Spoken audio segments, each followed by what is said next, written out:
Salve, salve, queridos e queridas! Prazer estar aqui com vocês para mais uma maratona da aprovação da Clínica Médica. Para quem não me conhece, meu nome é Rodrigo, fiz minha residência de Clínica Médica lá no Hospital Israelita Albert Einstein e hoje a gente vai bater um papo muito bacana sobre a Unesp. Mas olha só, como é que é a Clínica Médica lá na Unesp? É o seguinte, da parte de dificuldade, a gente considera lá como uma prova um pouco mais fácil / moderada. Dificilmente você vai ver perguntas muito capciosas, muito trabalhosas. Lá não.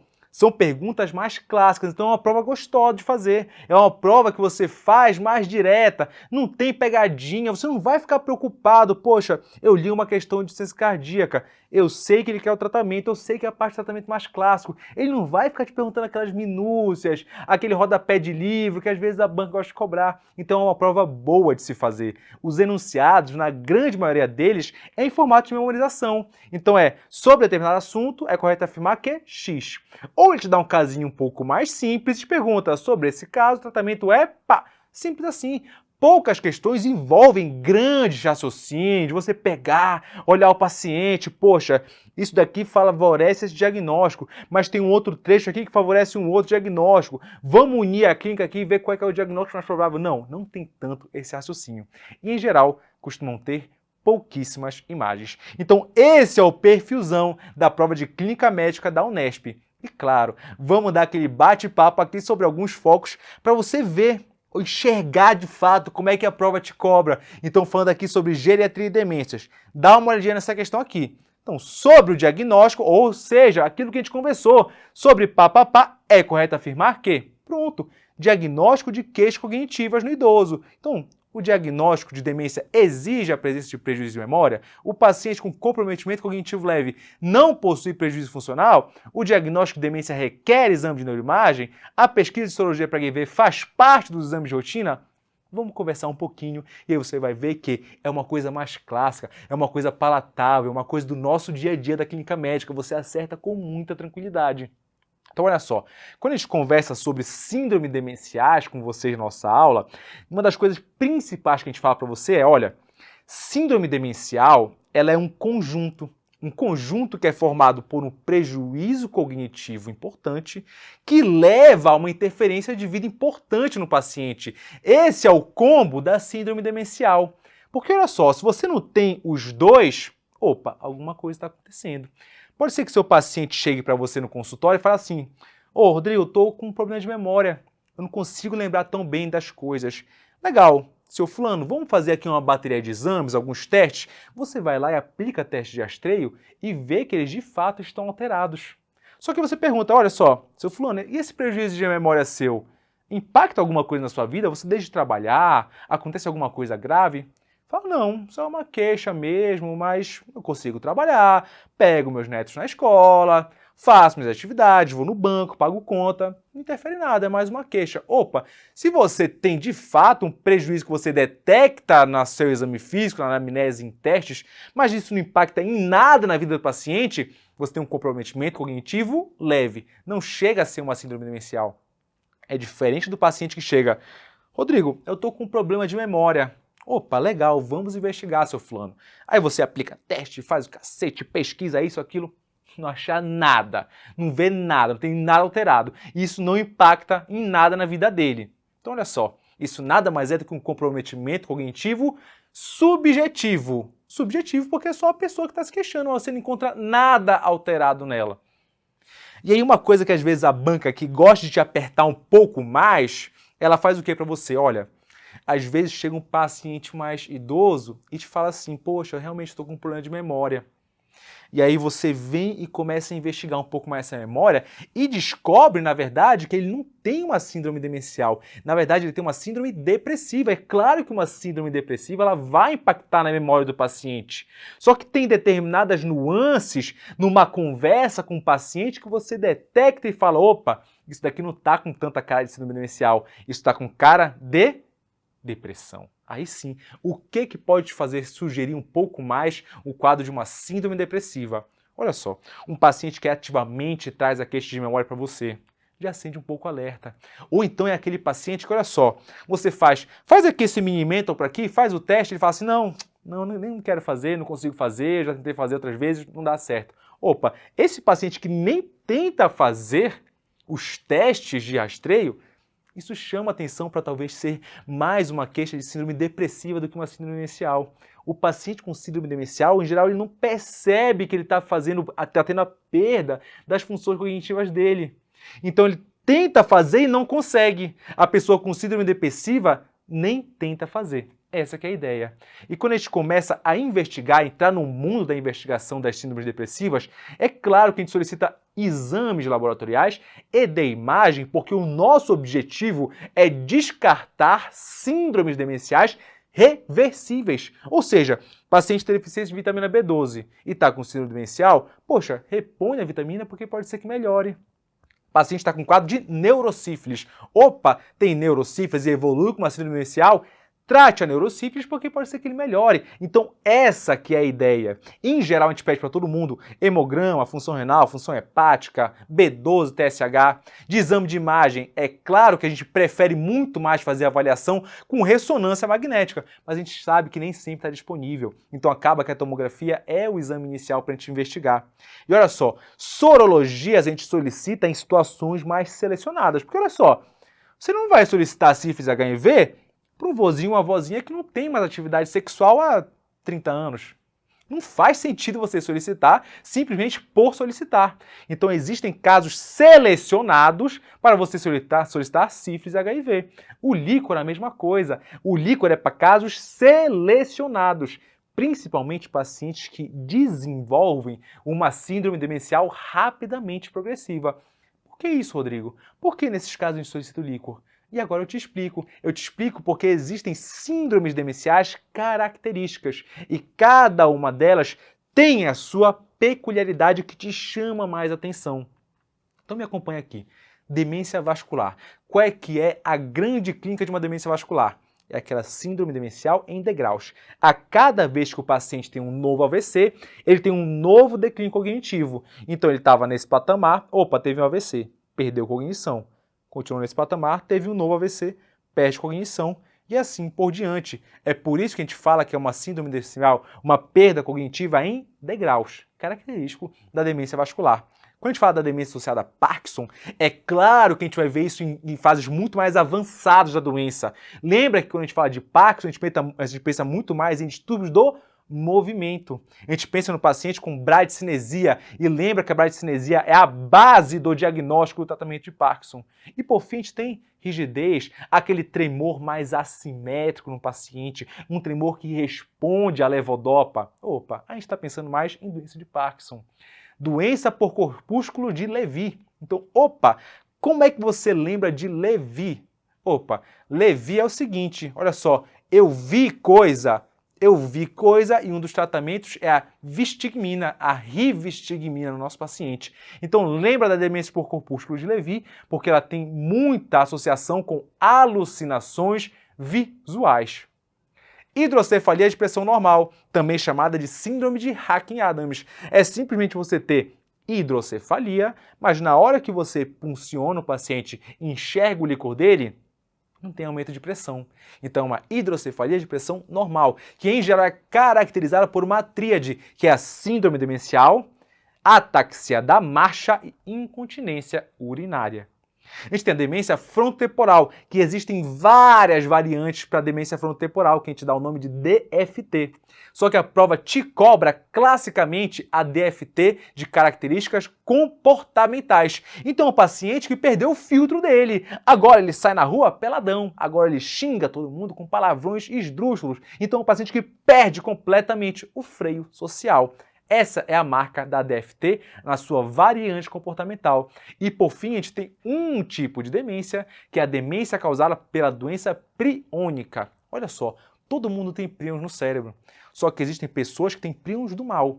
E para piorar, esses príons do mal transformam os príons do bem em príons do mal. E assim se forma uma escala logarítmica exponencial de transformação de príons do bem e príons do mal, como se fosse uma reação em cadeia. Então, ela gera uma síndrome demencial rapidamente progressiva no paciente. E é por isso, pela doença priônica, que a gente acaba solicitando líquor em pacientes com síndrome demencial rapidamente progressiva. Pode se apresentar aí com ataxia da marcha, com mioclonias, e você dá o diagnóstico através da dosagem de 1433 ou do RT-Quick para lhe auxiliar. Então, galera, voltando aqui para a nossa questão, vamos lá de uma por uma, começando na letra A. O diagnóstico de demência exige presença de prejuízo de memória? Opa, não. Aqui a gente estaria pensando muito mais em uma doença de Alzheimer. De repente, sim, a síndrome demencial pela doença de Alzheimer, ela começa, em geral, com prejuízo de memória, mas não obrigatoriamente começa com prejuízo de memória. Então, nenhuma síndrome demencial exige a presença do prejuízo de memória. O diagnóstico de demência requer um exame de neuroimagem? Opa, não requer, galera. A gente sabe que a gente acaba solicitando para descartar causas secundárias, mas para dar o diagnóstico, outros exames podem ser realizados e nem sempre uma neuroimagem ela vai ser necessária. A pesquisa de sorologia para HIV faz parte dos exames de rotina? Opa, a gente viu ali que até faz parte para pacientes selecionados. Não é aquela rotinona para todo mundo vou solicitar. Não é assim que funciona. Agora aqui sim, pacientes com comprometimento cognitivo leve não possuem um prejuízo funcional ou social claro como aqueles com síndrome demencial. Perfeito, casa exatamente com aquilo que a gente conversou.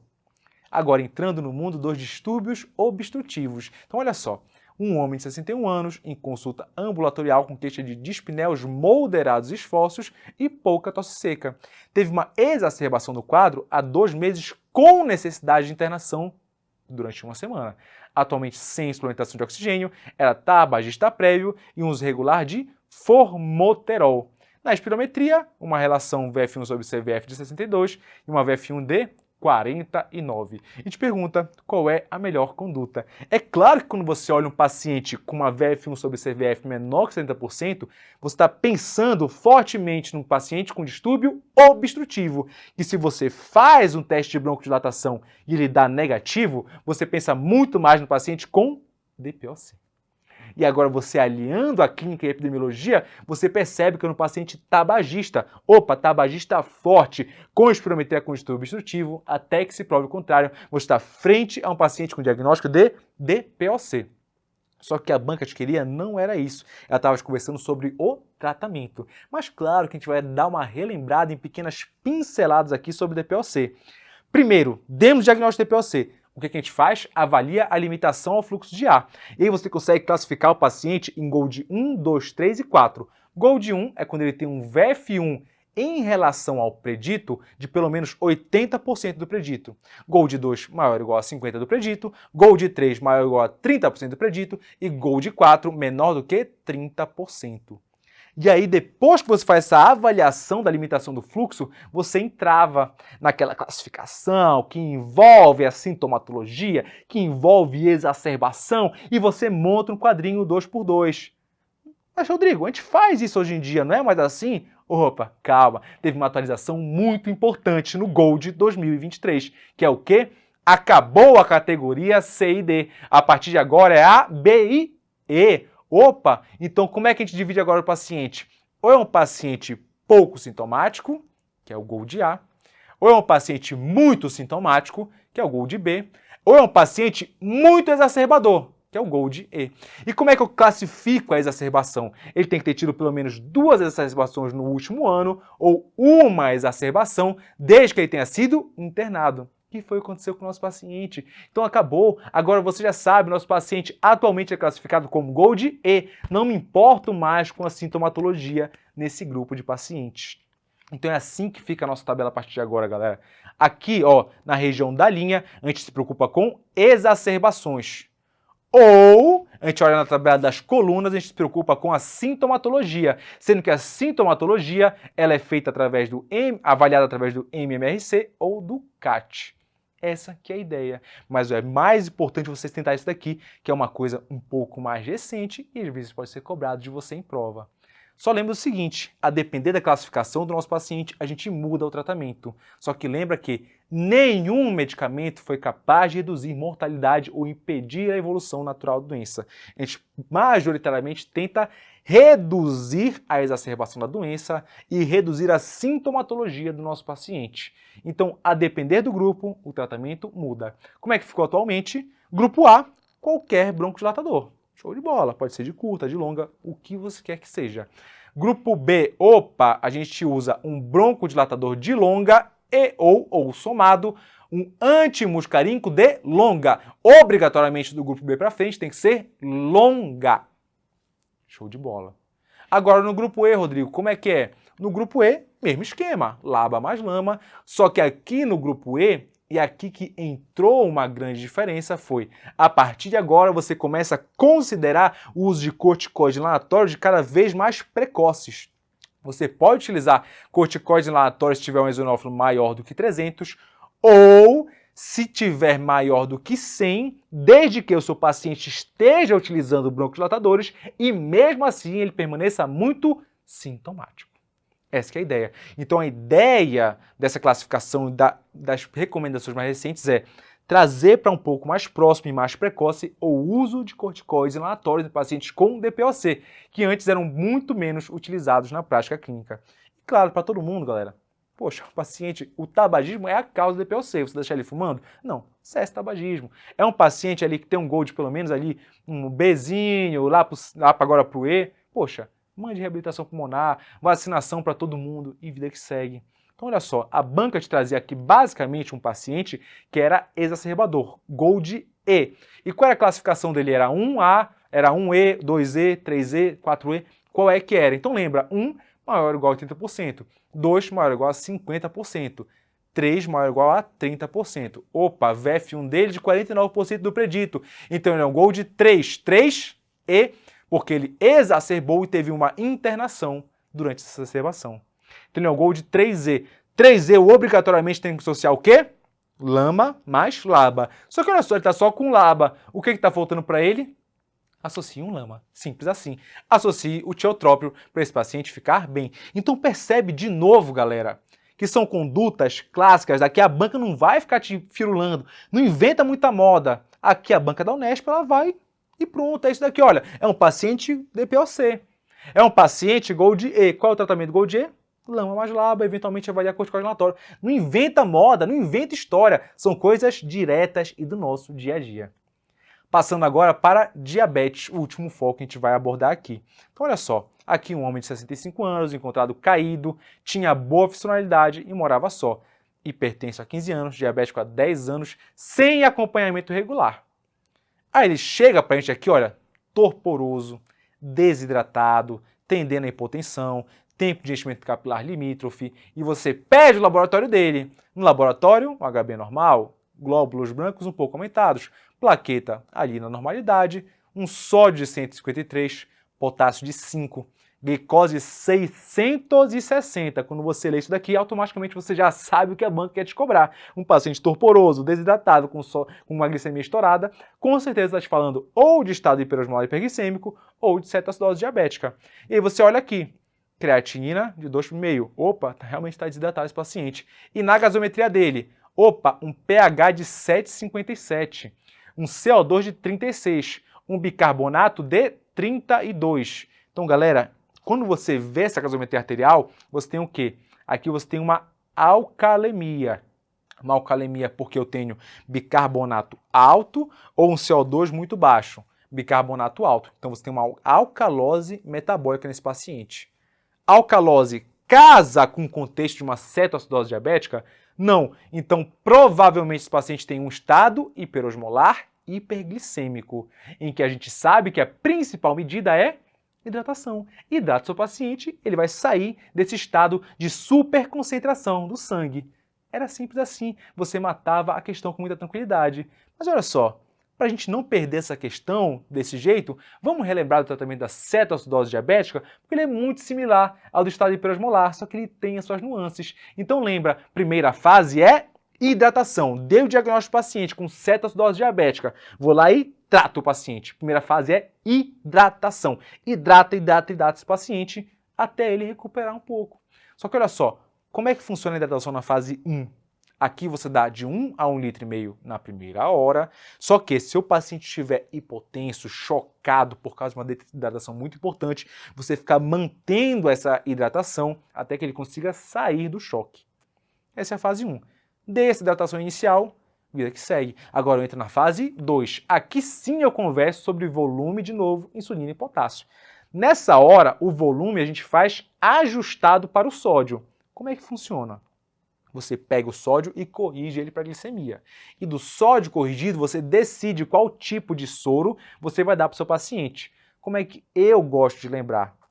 Se o sódio está alto entre aspas, um sódio maior ou igual a 135, você faz o quê? Um soro baixo. Sódio alto, soro baixo. Soro baixo é soro ao meio. Ao invés de você pegar soro fisiológico 0,9%, você quebra ele no meio com água destilada e ele vira soro ao meio. Ou, se o sódio está baixo, menor do que 135, você mantém o soro alto, um soro fisiológico 0,9%. Mantém a hidratação dele.